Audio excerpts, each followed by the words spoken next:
नमस्कार, step up इस कार्यक्रम में आपका स्वागत है। एक कदम आगे। जी हाँ, जब हम कुछ लक्ष्य निर्धारित करते हैं तब हम सोचते हैं कि हमें आगे का कदम कैसे बढ़ाना है। तो यदि ये कंफ्यूजन आपके साथ है तो आज इस कंफ्यूजन को दूर कर देते हैं। आज हम बात करेंगे फोकस पर और कंसंट्रेशन पर। तो यदि आप किसी विषय को लेकर फोकस्ड नहीं है या फिर आपका फोकस बार बार हट जाता है तो आज इसका सॉल्यूशन हम ढूंढ कर लाए हैं आपके लिए। और विशेषज्ञ के तौर पर हमारे साथ जुड़ रहे हैं मोहम्मद फाजिल सर। तो सर आपका बहुत बहुत स्वागत, नमस्कार। सर सबसे पहला सवाल तो ये है कि ये फोकस जो शब्द है जो हमें डराता है और बार बार पेरेंट्स कहते हैं बच्चों से कि आपको फोकस करना चाहिए, टीचर्स भी कहते हैं, तो ये फोकस या कंसंट्रेशन है क्या चीज? कंसंट्रेशन, ये जो दुनिया है ये एक स्क्रीन समझ जाइए और इस स्क्रीन पर बहुत से प्रोग्राम्स चल रहे हैं। इन सारे प्रोग्राम्स में कौन से प्रोग्राम में आप जो है आपका ब्रेन जो है उसको एक्सेप्ट कर रहा है, रिकॉर्ड कर रहा है, वो अलग बात है, एक्सेप्ट कर रहा है। जैसे टीचर पढ़ा रही है क्लासरूम में और एक बच्चा बाहर देख रहा है, तो जो बाहर का प्रोग्राम को वो चैनल एक साथ चल रहे हैं।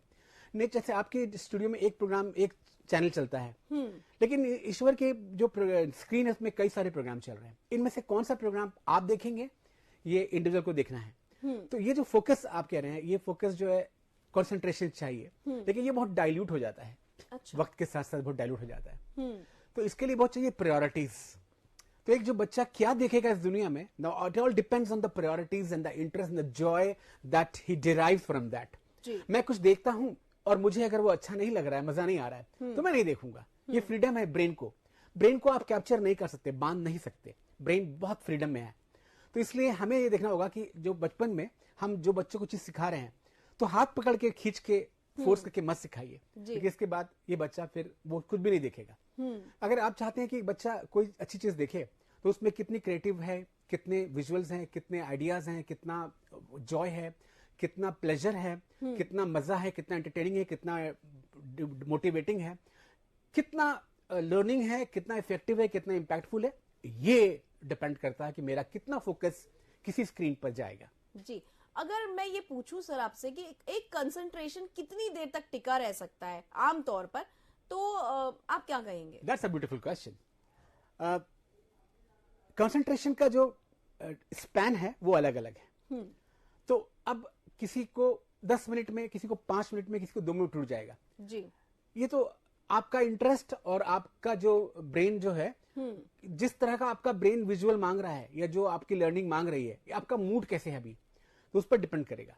अब ये जो स्पैन है ये सबके लिए अलग अलग है, लेकिन डिपेंड करता है कि आप जैसे खाना, कभी खाना आप कम खाते, कभी ज्यादा खाते हैं, डिपेंड कितना टेस्टी बना है। तो ये जो कंटेंट है, ये कंटेंट कितना इंटरेस्टिंग है, कितना जॉयफुल है, कितना मजा आ रहा है और किस तरह से आप बच्चे को सिखा रहे हो। टेक्नोलॉजी एक हद तक मदद करेगी स्पैन बढ़ाने में, लेकिन at the end of the day बच्चे का जो कनेक्ट, अगर बच्चा कनेक्ट हो रहा है तो फिर जैसा वो तो खत्म भी नहीं होगा, इन्फिनिटी भी हो सकता है। जैसे कोई आदमी आपने देखा होगा पहले जमाने में ऋषि मुनि ईश्वर के लीन पे लग गए, भक्ति पे लग गए। हम लोग 5 मिनट की पूजा में भी हमारा ब्रेक डाउन हो जाता है। तो वो कितना बिलीव है, कितना ट्रस्ट है, कितना विश्वास है आपका उसमें, उस मैटर पे, उस मुद्दे पर। इससे कंसंट्रेशन की लेंथ घटती है या बढ़ती है, या प्यूरिफाई होती है या डाइल्यूट होती है। जी, ये आपने बहुत अच्छी बात बताई कि कंसंट्रेशन भी हमारा उस विषय पर ज्यादा होता है जिस पर हमारा इंटरेस्ट बहुत ज्यादा होता है और उसके हिसाब से फ्लक्चुएट होती है टाइमिंग। लेकिन सर हमने देखा है बहुत बार कि जिस विषय में हमारी रुचि बिल्कुल नहीं होती ना, उसमें कंसंट्रेशन लाना बड़ा मुश्किल हो जाता है। तो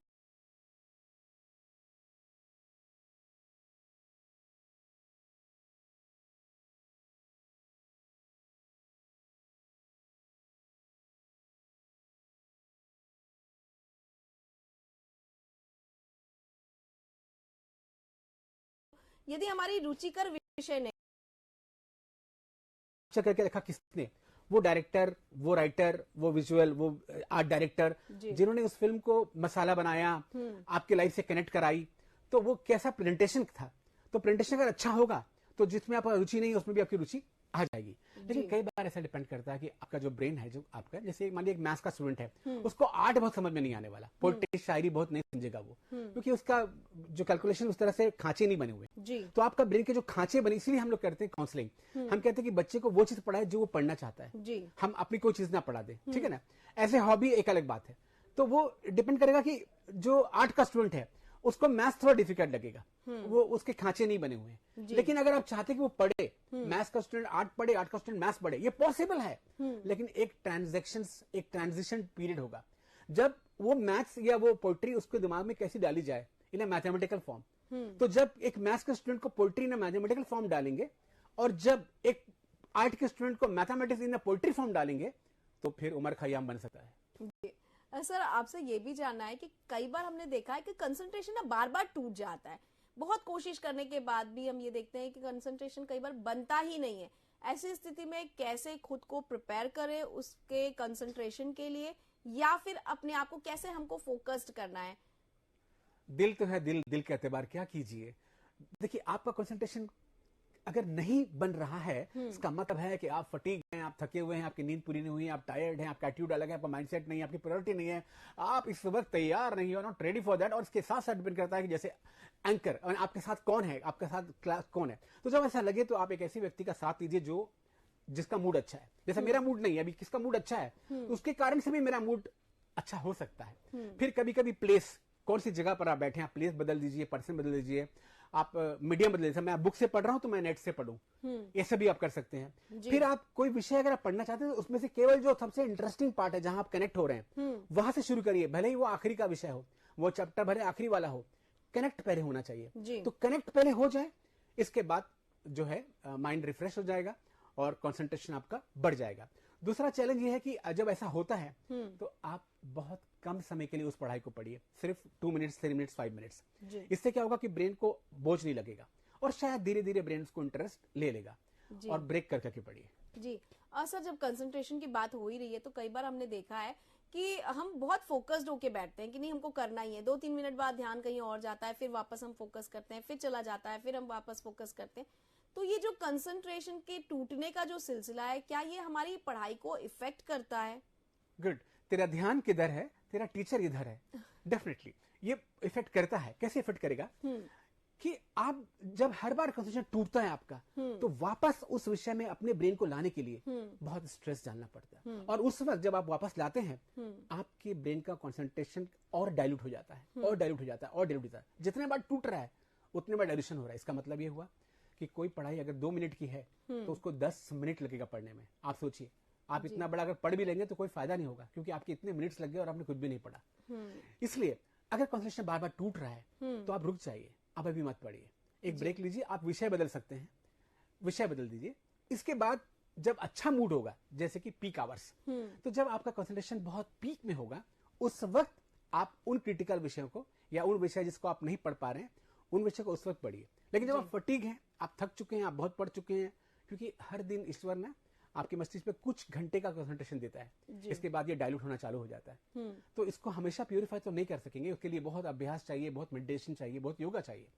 तो अगर ऐसे आम आदमी को मैं बोलूंगा तो मैं ये कहूंगा कि आप जो है इंटरेस्टिंग वे में पढ़िए और बोल के पढ़िए, अलग अलग पिच पे, कभी जोर से, कभी धीरे, कभी एकदम बिना बोले। और माहौल अच्छा बनाइए, कुछ खाते हुए पढ़िए, किसी के साथ पढ़िए और उसको लिंक करिए, कनेक्ट करिए अपने एवरीडे लाइफ से, तो शायद वापस आ सकता है। लेकिन लाना अच्छा नहीं है। जी। सर, कई बार देखा है कि लोगों का कंसंट्रेशन ना समय के अकॉर्डिंग बहुत बदलता है। कुछ लोगों को सुबह बहुत अच्छे से पढ़ते बनता है, कुछ लोगों को बहुत देर रात तक पढ़ने की आदत होती है। तो ये कंसंट्रेशन का समय कैसे निर्धारित होगा? Very nice, that's a biological clock. आपकी बायोलॉजिकल क्लॉक किस तरह से ट्यून है, उस तरह से आपका कंसंट्रेशन बढ़ेगा। किसी किसी को सुबह अच्छा लगेगा, किसी को दोपहर, किसी को शाम, किसी को रात, किसी को देर रात। तो सबकी अलग अलग टाइमिंग है। इसका मतलब ये हुआ उस पर्टिकुलर व्यक्ति का जो पीक आवर्स है, जो बायोलॉजिकल क्लॉक है, उसको कब सपोर्ट कर रहा है, ब्रेन सपोर्ट करता है। तो ब्रेन सपोर्ट कब कर रहा है, जब 5G 6G से स्पीड मिलेगा उसको। और अगर ब्रेन सपोर्ट नहीं मिलेगा तो 1G स्पीड होगा, तो वो लर्निंग उसकी धीरे हो जाएगी। तो हर व्यक्ति को चाहिए बहुत स्मार्टली अपना बायोलॉजिकल क्लॉक के हिसाब से ही विषय की क्रिटिकलिटी को देखते हुए विषय चुने। जैसे मान लीजिए आपको कठिन विषय पढ़ना है, तो आपका बायोलॉजिकल क्लॉक रात के अच्छा लगता है, तो उस विषय को आप रात में पढ़िए। दिन में कंसंट्रेशन आपका वीक होता है, आपका बायोलॉजिकल क्लॉक ट्यून नहीं है, तो उस वक्त कोई आर्ट सब्जेक्ट या कोई आसान सब्जेक्ट, सोशियोलॉजी, ऐसे विषय पढ़िए। लेकिन जहां पर आपको गहन अध्ययन, गहन चिंतन, criticalities, fundamentals, conceptuals, derivative, fundamental concept study करनी है, तो अपने हर आदमी का बायोलॉजिकल क्लॉक के हिसाब से वो अपना टाइम टेबल सेट करेगा, डेफिनेटली बहुत फायदा होगा। जी। सर अक्सर टीचर्स और पेरेंट्स बच्चों पर ना बहुत ज्यादा फोकस्ड होते हैं, खासतौर पर एग्जाम के टाइम पर वो बार बार कहते हैं कंसंट्रेट करिए कंसंट्रेट करिए। ये कंसंट्रेशन जरूरी क्यों है? बिल्कुल, अब ये जरूरी इसलिए है कि कंसंट्रेशन जो है ये आपकी रिकॉर्डिंग है, आपकी मेमोरी चिप है कि कितना कंसंट्रेशन दोगे उतना फास्ट, उतना एक्यूरेट, उतना लॉन्ग टर्म, उतना रिटेन्ड रिकॉर्डिंग होगी, क्वालिटी ऑफ रिकॉर्डिंग अच्छी होगी। अगर हम अभी ऐसा पढ़ें तो अगर कंसंट्रेशन नहीं है तो पढ़ तो लोगे लेकिन उसकी फॉरगेटिंग जल्दी हो जाएगी, वो अच्छे से याद नहीं होगा, उसका कंसेप्चुअल अंडरस्टैंडिंग आपकी नहीं होगी। तो अंडरस्टैंडिंग, उसका आपका लर्निंग, उसका ग्रास्पिंग, उसका रिटेंशन, उसकी रिकॉलिंग, उसका रिएक्शन टाइम सब बहुत बढ़ जाता है। इसीलिए कंसंट्रेशन जरूरी है। मगर टीचर के बार बार बोलने पर या पेरेंट्स के बारे में बोलने पर ये बढ़ता नहीं है, टूटता है। इसलिए मत बोलिए, बिल्कुल मत बोलिए, उसको छोड़ दीजिए, उसको फ्रीडम दीजिए। हो सकता है आज नहीं तो कल पढ़ेगा या बाद में पढ़ेगा, तो उसको अपने से करने दीजिए। जब वो उसका माइंड खुद बोलेगा तभी रिकॉर्डिंग करेगा। ये कैमरा जैसे आपने रिकॉर्डिंग बटन दबा दी रिकॉर्डिंग करेगा, ब्रेन ऐसा नहीं रिकॉर्ड करता है। ब्रेन बहुत डेमोक्रेटिक है, उसको जो रिकॉर्ड करना है बस वही रिकॉर्ड करता है, जो रिकॉर्ड नहीं करना वो रिकॉर्ड नहीं करेगा। जी सर एक और सवाल मन में जागा है कि जब हमको कंसंट्रेट करना होता है तो क्या हमें कोई ट्रिक अपनानी चाहिए कि हम एकदम फोकस्ड होके बैठे पढ़ने के लिए? Very nice. देखिए, कोई चीज अगर आप पढ़ना चाहते हैं, जैसे आप जब पिक्चर देखने जाते हैं तो आप पिक्चर का प्रोमो पहले देख लेते हैं। इस प्रोमो में अगर आप इन्वॉल्व हो गए तो पिक्चर आपको अच्छी लग जाएगी और आप पिक्चर जरूर देखेंगे। अगर प्रोमो अगर बिगड़ गया, आपका प्रोमो कितना होता है 1-1.5 मिनट का, 1 मिनट का प्रोमो अगर अच्छा लग गया तो 3 घंटे की पिक्चर देखने को आप तैयार हैं। बिल्कुल ऐसे ही कॉन्सेंट्रेशन होता है। अगर 1 मिनट उस विषय के बारे में जिसको आप पढ़ने जा रहे हैं उसमें 1 मिनट का कुछ ऐसा कंटेंट आपने पढ़ा जिससे आप कनेक्ट हो गए, तो उस विषय को 3 घंटे के लिए आप पढ़ने को तैयार हैं। याद भी हो जाएगा, याद भी रहेगा, सब कुछ हो जाएगा। इसलिए बहुत जरूरी है जब कोई विषय आप पढ़े उसके पहले उस विषय पर 1 मिनट का चिंतन, मनन या फिर डिस्कशन या फिर कोई सीन या कोई वीडियो या कोई कनेक्ट करता हुआ कोई चीज देख ले जो अच्छा लगे आपको। अगर अच्छा लग गया आप कामयाब हो गए, 3 घंटा आप पढ़ सकते हो। जी और सर कई बार हमने देखा है कि बच्चे ना जब पढ़ने बैठते हैं अगर मूड बहुत अच्छा है तो बहुत लंबे समय तक वो सिटिंग करते हैं और कंसंट्रेट करके पढ़ते हैं। क्या ये हार्मफुल हो सकता है ये, या फिर ये इसको हम अच्छा सिस्टम मान सकते हैं? Very nice question, that's intelligent question. अगर आप बैठे हैं और आपको कंसंट्रेशन बन रहा है, इसके पहले कि आपका ब्रेन कंसंट्रेशन तोड़े, आप खुद तोड़ दें। क्योंकि अगर ब्रेन ने सैचुरेशन आई है तो अगले 12-13 घंटे तक, 8-10 घंटे तक आप फिर नहीं पढ़ पाएंगे। तो स्मार्ट विधि ये होगी कि ज्यादा लंबा पढ़ेंगे तो फिर बहुत लंबा गैप लेना पड़ेगा आपको। तो जब भी आपका ब्रेन पढ़ता है और कंसंट्रेशन आपको अच्छा मिल रहा है, आपको लग रहा है पीक हो रहा है, आप खुद तोड़ दीजिए, आप खुद उड़ जाइए पढ़ने से। इससे क्या होगा, आपने तोड़ा है, ब्रेन रिफ्रेश हो जाएगा, सैचुरेट नहीं होगा। एक बार ब्रेन सैचुरेट होगा तो फिर अगले 12-15 घंटे तक आपका बहुत अच्छे से पढ़ाई, ये कंसंट्रेशन आपका कॉन्सेंट्रेटेड कंसंट्रेशन नहीं मिलेगा, डाइल्यूटेड कंसंट्रेशन मिलेगा। इसलिए बेहतर है जब भी आपको सेशन से लग रहा है आप खुद तोड़िए, उठिए, घूमिए, खाइए और आ जाइए। तो फिर एक नई साइकिल 45 मिनट्स की आपको मिल जाएगी। तो जैसा एक बार में मान लीजिए 20 मिनट का कंसंट्रेशन आपका है तो 18वें मिनट में 15 मिनट आप तोड़ दीजिए। जब तोड़ देंगे तो 3 मिनट में आपका नया कंसंट्रेशन फिर से रिलीज हो जाएगा। जी और अब चलते चलते हम चाहेंगे कि आप हमारे दर्शकों को क्या संदेश देना चाहते हैं? बस मैं ये कहूंगा कि आप दुनिया में जो भी चीज पढ़ना चाहते हैं, याद करना चाहते हैं, देखना चाहते हैं, सुनना चाहते हैं, जानना चाहते हैं, तो गुड लिसनिंग। इसके पहले कि आप तानसेन बने, पहले आप कानसेन बने। आप गुड लिसनिंग करिए, खुश रहिए, जॉयफुल रहिए, अच्छा खाना खाइए, हेल्दी रहिए, घूमिए और हर टॉपिक में, है ना, मोहब्बत है क्या चीज, हमें भी बताओ, ये किसने शुरू की, कुछ हमें भी सुनाओ। तो आपको हर विषय के बारे में ना क्यूरियोसिटी डेवलप करिए। जितनी ज्यादा क्यूरियोसिटी आपकी डेवलप होगी ना, आपका कंसंट्रेशन उतना ज्यादा डेवलप हो जाएगा। जी सर एक सवाल और मन में आ गया। आपने कहा कि क्यूरियोसिटी होना बहुत जरूरी है, तो क्या कंसंट्रेशन के लिए भी क्यूरियोसिटी का कोई कनेक्शन है? 100% concentration is directly proportional to the curiosity and curiosity is directly proportional to the interest. जितना इंटरेस्ट बढ़ेगा उतनी क्यूरियोसिटी बढ़ेगी, जितना क्यूरियोसिटी बढ़ेगा उतना कंसंट्रेशन बढ़ेगा। जी अगर हमको ये लगता है कि हमारा जो कंसंट्रेशन है वो फोकस्ड है किसी विषय को लेकर, लेकिन हम दूसरे विषय में जाकर कंसंट्रेट नहीं हो पा रहे हैं, तो ऐसी स्थिति में जब हमको इक्वल सबको समय देना है, good. हमारा कंसंट्रेशन का जो पीरियड होगा या जो हम उसको डिस्ट्रीब्यूट करेंगे वो हम किस तरह से करेंगे? बिल्कुल, देखिए ये है परसेप्शन। मैंने कि उस विषय को पढ़ने के पहले उस विषय के बारे में knowingly, unknowingly, consciously, unconsciously, semi consciously आपके ब्रेन में अगर वो बात चल रही है तो उसमें आप कनेक्ट कर पाएंगे। लेकिन अगर नहीं चल रही है तो वो सडन होगा और ब्रेन कोई भी सडन अटैक को अच्छा नहीं मानता है। एकदम से मैं बोलूंगा आप फिजिक्स पढ़ो, आप नहीं पढ़ पाएंगे। इसके पहले आपके दिमाग में फिजिक्स आया था कभी ना कभी। जैसे आप मान लीजिए पिज्जा खाते हैं तो कल रात कहीं ना कहीं डिस्कशन हुआ होगा पिज्जा का, ये देखा होगा आपने, तो ब्रेन कई घंटे पहले सेमी कॉन्शियस या सबकॉन्शियस ब्रेन में वो बात आ जाती है। तो जिस चीज को आपको पढ़ना है, सबकॉन्शियस ब्रेन में उसको एक दो बीजा लगा दीजिए, थोड़ा अंकुरित होगा, ब्रेन तैयार हो जाएगा, उस बात को खुद ही मांगेगा, खुद ही आप परोसिए, तब परोसेंगे तो ब्रेन उसको एक्सेप्ट कर लेगा। जी सर, कई बार हमने देखा है कि दूसरों को कंसंट्रेट करके पढ़ते हुए देखकर भी जेलस होती है या फिर कंपटीशन करने की इच्छा होती है। तो जब हम इस तरह से कंपटीशन में पढ़ते हैं तो क्या हम वास्तव में फोकस कर पाते हैं? Very nice. अगर आपको किसी को पढ़ते हुए देख के जलन हो रही है तो एक ही काम करिएगा, आप उस वक्त उसके साथ अगर पढ़ेंगे जलन भी खत्म और आपका कंसंट्रेशन भी डेवलप हो जाएगा। लेकिन अगर आप घर आके सोचेंगे कि मैं कॉम्पीट करने के लिए पढ़ रहा हूं, आप कोई कॉम्पीट नहीं कर पाएंगे, आप बुक खोलेंगे बहुत घंटे तक, और बल्कि चूंकि अभी आपका ब्रेन तैयार नहीं था और आप जबरदस्ती के फीड कर रहे हैं, तो आपको उस विषय से आप और दूर चले जाएंगे। तो बेहतर है कि आप शेयरिंग करिए, कंपनी बनाइए, जॉइंट वेंचर करिए। जितना ज्यादा ग्रुप में स्टडी करेंगे, साथ में मिलकर पढ़ेंगे, उतना बेहतर होगा। और वो अगर मैथ्स पढ़ रहा है तो आप मैथ्स ही मत पढ़िए, आपको दूसरा विषय जो आपको अच्छा लगता है, तब पॉसिबल है कि आप कॉपी कर पाए। लेकिन मैं जैसे बताया कि पहले सबकॉन्शियस ब्रेन में आना चाहिए। जो लड़का अभी आज 1 घंटा पढ़ रहा है, वो कल रात के कहीं ना कहीं सोचा है इस पढ़ाई के बारे में। कितना घंटा पहले आपने सोचा है, उतने घंटे पहले अगर सोचा तो वो 12-13 घंटे के बाद वो जो है कॉन्शियस ब्रेन में वो आना चालू होता है। तो कोई चीज अगर आप करना चाहते हैं तो पहले सबकॉन्शियस ब्रेन में लाइए, फिर ऑटोमेटिक अगर मस्तिष्क चाहता है तो उसको कॉन्शियस ब्रेन में ला देगा। द मोमेंट कॉन्शियस ब्रेन में आएगा, आप तैयार हो जाएंगे कॉन्सेंट्रेशन और रिकॉर्डिंग के लिए। जी सर, कई बार हमने देखा है कि घर पे जब 2 बच्चे होते हैं ना तो कहीं ना कहीं तुलना हो जाती है। एक बच्चा बहुत कंसंट्रेट करके पढ़ता है और एक बच्चा बैठे तो रहता है पढ़ने को, लेकिन उसका ध्यान पढ़ाई पे नहीं होता। ऐसी स्थिति में पेरेंट्स की बड़ी दुविधा का समय होता है वो, क्योंकि वो देख रहे हैं कि एक बच्चा पूरी तरह से फोकस्ड है अपनी स्टडी को लेकर और एक बच्चा बिल्कुल भी फोकस नहीं कर पा रहा है। तो ये दोनों में बैलेंस कैसे बनाया जाए? Very nice. अब मैं आपको बताता हूँ, कुछ बच्चे जो बिल्कुल नहीं पढ़ते हैं, ये बच्चे एक्चुअल में इंटेलिजेंट हैं और इनको इतना टाइम नहीं लगता है। पेरेंट्स और टीचर को लगता है ये बच्चा बिल्कुल नहीं पढ़ता, ये बच्चा बहुत पढ़ता है। जो बच्चा बहुत पढ़ रहा है, दरअसल उसका आईक्यू लेवल कम है, उसका इमोशनल इंटेलिजेंस कम है, उसकी ग्रास्पिंग कम है। और ये जो बच्चा बहुत कम पढ़ता है और जो घूमते रहता है, एक्चुअल में ये पढ़ाई उसके हिसाब से बहुत छोटी है। तो इस बच्चे को थोड़ा बड़ा चैलेंज दीजिए, थोड़ा मोर क्रिटिकल मैथ्स दीजिए, तब ये पढ़ने बैठेगा। अगर आप उसका जो विषय देखिए, आप हमेशा ऐसा होता है, ये जो बच्चे आप जिनके बारे में कह रहे हैं, वो बच्चे अक्सर मार्क्स अच्छे ले आते हैं और जो बहुत ज्यादा पढ़ते हैं वो बहुत अच्छे मार्क्स नहीं लेकर आते। ये स्मार्ट चाइल्ड है, ये स्मार्ट स्टडी करते हैं। तो हमारे पेरेंट और हमारे टीचर कुछ हम लोग इस बच्चे के बारे में गलत धारणा कर लेते हैं। लेकिन अगर आप चाहते कि वो बच्चा और पढ़े तो उसके लिए थोड़ा चैलेंज क्रिटिकल करिए, थोड़ा चैलेंज बड़ा करिए, तब वो आएगा, तब वो पढ़ेगा। अदरवाइज को लगता है कि तो 2 मिनट की पढ़ाई में 10 मिनट क्यों पढ़ूं। तो ऐसे में अगर बच्चे हैं तो जो बच्चा को आप चाहते हैं कि बहुत कम देर तक पढ़ता है, इसको एक काम करें, इसको घंटे मत पढ़ाइए, इसको कॉन्ट्रैक्ट दीजिए। जैसे लेबर को हम कॉन्ट्रैक्ट देते हैं ना, एक दिन का काम नहीं, इतना काम करो, इतना पैसा ले जाओ, तो उसको बोलो ये 4 चैप्टर पढ़ लो और आपकी छुट्टी। तो ऐसे बच्चों को कॉन्ट्रैक्ट भी देना चाहिए, ना कि रोजी में। जी हाँ सर, एक और सवाल मन में आया है। कई बार हमने देखा है कि जो बच्चे बहुत अच्छे होते हैं पढ़ाई में, उनको ना टीचर्स या पेरेंट्स बहुत पुश करते हैं, तुम्हारा कंसंट्रेशन बहुत अच्छा है, बहुत अच्छा है। तो या तो वो बहुत अच्छा कर जाते हैं और कई बार लोग डिमोरलाइज करते हैं कि नहीं तुमसे तो हो ही नहीं पाएगा, हो ही नहीं पाएगा, फिर वो बच्चे बहुत पीछे चले जाते हैं।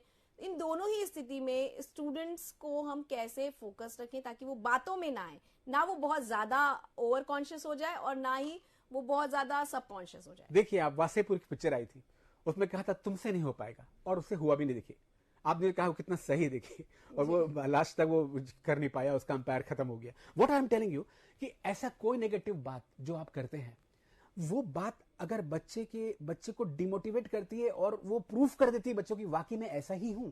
इसीलिए अगर आप कुछ भी नहीं कर सकते हैं तो बस नेगेटिव टॉक मत करिए, आप पॉजिटिव रहिए।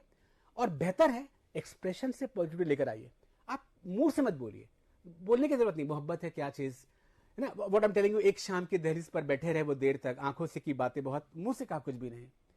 तो what you have to do, parent अच्छा एनवायरनमेंट बनाए, खुश रहे, जॉयफुल रहे, उसको मोटिवेट करे, है ना, तो वो बच्चा अच्छा कर लेगा। लेकिन अगर आपने नेगेटिव और ताने मारे और अगर आपके बच्चे ने इन तानों को और इस डिमोटिवेशन को अगर वो एक्सेप्ट कर लिया, तो याद रखिए आपका बच्चा जिंदगी भर कुछ अच्छा नहीं कर पाएगा। बहुत से बच्चे मैं जानता हूं जो अच्छा नहीं कर पाए बिकॉज देयर पेरेंट। लेकिन उन बच्चे जब हमारे पास फिर आए थे और फिर मैंने उन बच्चों को आज पहुंचा दिया, वो बच्चे आज इंडिया में बड़े बड़े जगह पर बैठे हैं। वो बच्चे जिनको माना गया था कि कुछ नहीं कर पाएगा, लेकिन वो बहुत बड़ा काम कर दिए। कारण क्या था? कारण बस एक छोटा सा सेंटेंस जो हमारे लोग बोलते हैं ना, वो सेंटेंस उनको पीछे कर देता है। क्योंकि कोई लोग बहुत सेंसिटिव होते हैं, छोटी सी बात में उन्हें बहुत बुरी लग जाएगी। इसलिए सेंसिटिविटी को देखते हुए बच्चे को कमेंट करिए। जी ये बहुत अच्छी बात आपने कही कि हमारा एक कमेंट उनके पूरे फ्यूचर को प्रभावित कर सकता है, इसलिए जो भी बोले हम बहुत सोच समझकर और बहुत ध्यान से बोले। एक और सवाल सर, अब चाहते हैं हम आपसे जानना कि यदि हमें ऐसा लग रहा है कि बच्चा जो है वो पूरी तैयारी कर चुका है, वो फोकस भी है, उसने पूरी पढ़ाई कंसंट्रेशन के साथ की है, लेकिन पेपर देखते ही उसका कंसंट्रेशन कहीं गुल हो गया है, उस मोमेंट पे उसको क्या ऐसा करना चाहिए कि उसका फोकस जो है वो वापस से उस सब्जेक्ट की तरफ, उस पेपर की तरफ हो जाए? एक प्रार्थना, एक दुआ, एक पॉजिटिव थिंकिंग, एक टीचर को एक अच्छी निगाह से अगर देख लेगा, एक निगाह टीचर की एक पॉजिटिव निगाह देख लेगी तो कंसंट्रेशन वापस आएगा। अगर ऐसा कुछ भी नहीं हो रहा है तो एक काम करेंगे, उस क्वेश्चन पेपर में जो सबसे आसान प्रश्न है उसको सॉल्व करने से सारा कुछ कंसंट्रेशन आपका याद किया हुआ सब कुछ आ जाएगा, फॉरगेटिंग बंद हो जाएगी। लेकिन अगर आपने उस क्वेश्चन पेपर का पहला क्वेश्चन जो कि कठिन था, अगर वो सॉल्व करना चालू किया तो फिर कंसंट्रेशन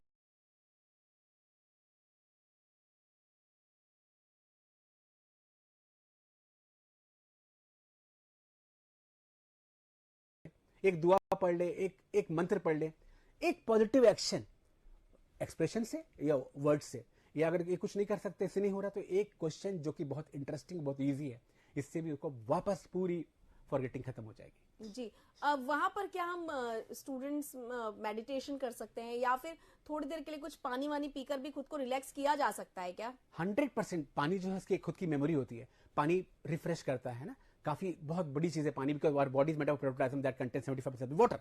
तो हमारे को पानी काफी हेल्प करता है स्ट्रेस कम करने में। मुंह गला सूखता है, स्ट्रेस से कम होता है।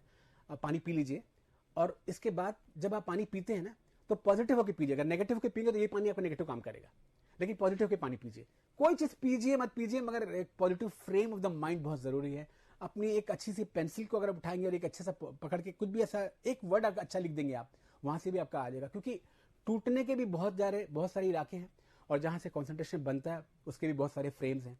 एक मोहब्बत की निगाह, एक अच्छा काम, एक अच्छी सोच, एक अच्छा फ्रेम, एक आपका जो दोस्त बैठा है वहां पर, जो आपका अच्छा दोस्त है, उसको भी देख लेंगे तो फॉरगेटिंग बंद हो जाएगी। इतना सेंसिटिव है ये ब्रेन। कहीं से भी सोर्स, पता नहीं कौन से सोर्स से आपका कंसंट्रेशन और फॉरगेटिंग हो जाएगी, वापस आ जाएगी, या एक नेगेटिव सोर्स से आपका कंसंट्रेशन टूट भी सकता है। तो पानी पी सकते हैं, और एक इंटरेस्टिंग क्वेश्चन को सॉल्व कर सकते हैं, एक एक एक सांस ले सकते हैं, और जब पेपर जी, इतनी सारी बातें करने के लिए और इतनी महत्वपूर्ण जानकारी देने के लिए बहुत बहुत धन्यवाद। एक कदम आगे, हम यही चाहते हैं कि आपका अगला कदम आपको ऊंचाइयों की ओर ले जाए। किसी और विषय के साथ होगी आपसे मुलाकात, तब तक कीजिए थोड़ी सी प्रतीक्षा, थोड़ा सा इंतजार। नमस्कार।